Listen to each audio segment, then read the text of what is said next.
नमस्ते, प्रणाम, हर हर महादेव। जितने भी लोग भोजपुरिया समाज, चाचा भैया, माता बहन, बड़ बुजुर्ग, जितने भी लोग हमको देख रहे हैं, सबसे पहले आप लोगों को नतमस्तक प्रणाम। ऐसे ही आशीर्वाद की प्रतीक्षा रहेगी आप लोग की तरफ से। आप सदैव ही आशीर्वाद देते रहिए।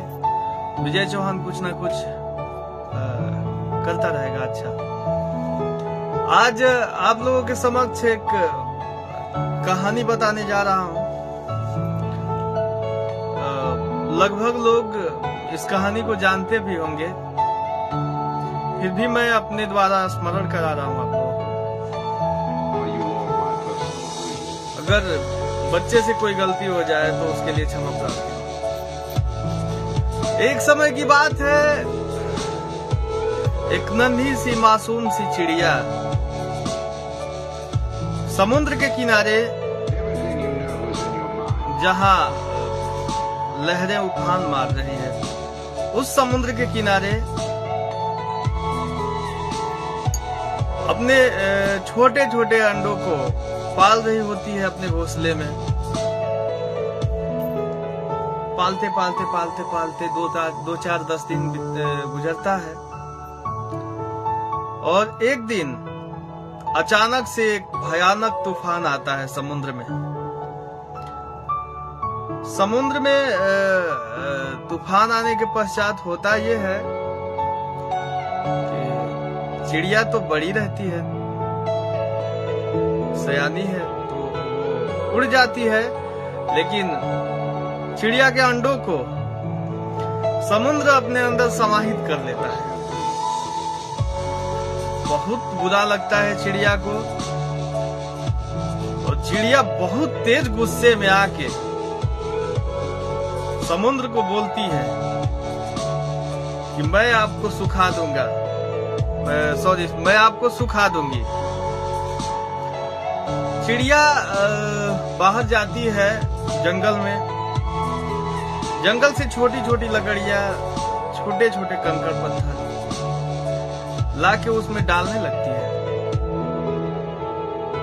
ताकि समुद्र सूख जाए। 2 दिन डालती है, 4 दिन डालती है, 10 दिन डालती है, 20 दिन डालती है, महीनों गुजर जाता है, लेकिन समुद्र पे कोई भी असर नहीं पड़ता है। ठीक उसी समुद्र में एक दिन अगस्त ऋषि स्नान ध्यान करने के लिए आते हैं। ऋषि जी समुद्र में घुसते हैं, किनारे पे अपना सारा सामग्री, जो भी कमंडल वगैरह पूजा का सामग्री सब रख देते हैं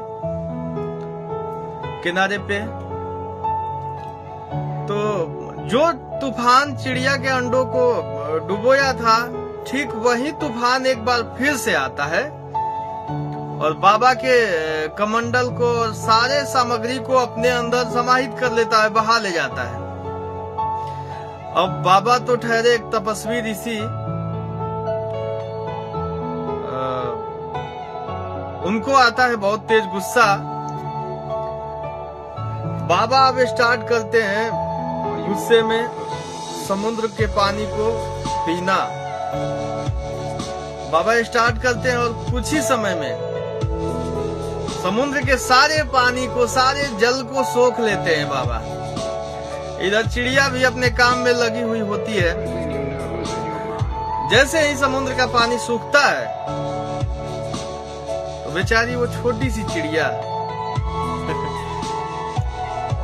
एकदम घमंड से बोलती है कि ऐ समुद्र, मैंने तुम्हें सुखा दिया।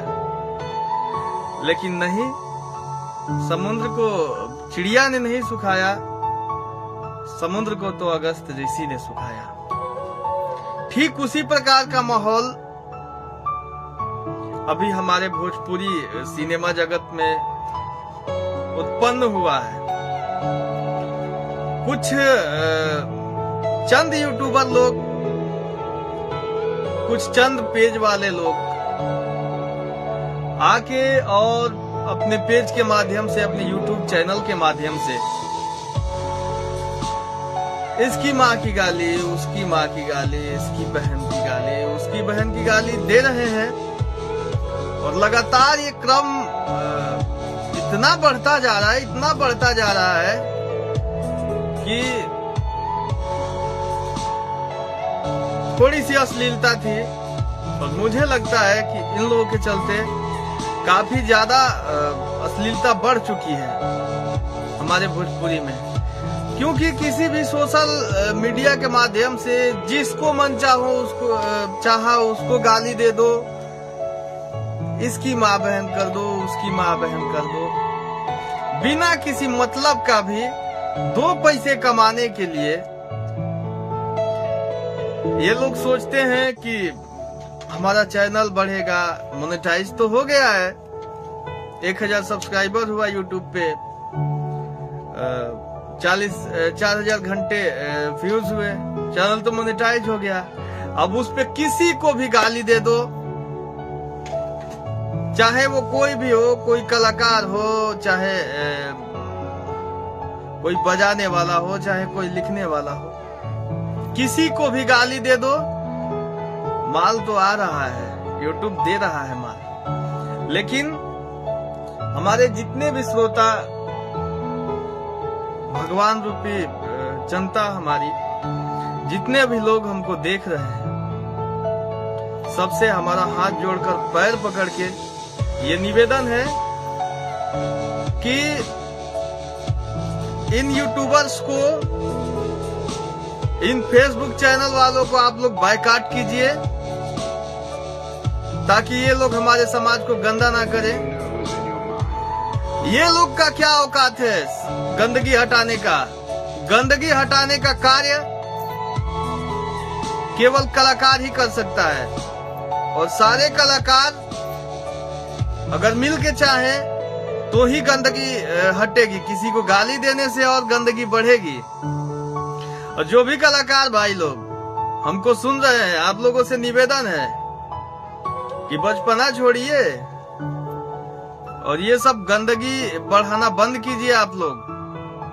नहीं तो आने वाले समय में भोजपुरी कलाकारों को मंच पे खड़ा करा के और बहुत बड़ी बेइज्जती से पेश आया जाएगा। लोग अच्छा नहीं बोलेंगे, लोग थूकेंगे भोजपुरी कलाकारों के ऊपर, भोजपुरी कलाकारों के नाम पे, भोजपुरी सिनेमा पे। तो आप लोग ही इसको खत्म कर सकते हैं। ये लोग क्या खत्म करेंगे? ये लोग तो गाली देके और बढ़ावा दे रहे हैं। जब खत्म करेंगे तब कलाकार लोग ही इस चीज को खत्म कर पाएंगे, ये हमारा दावा है। अन्य किसी के बस का बात नहीं है इसको खत्म करना। इतना समय देने के लिए आप लोगों का धन्यवाद। नमस्ते।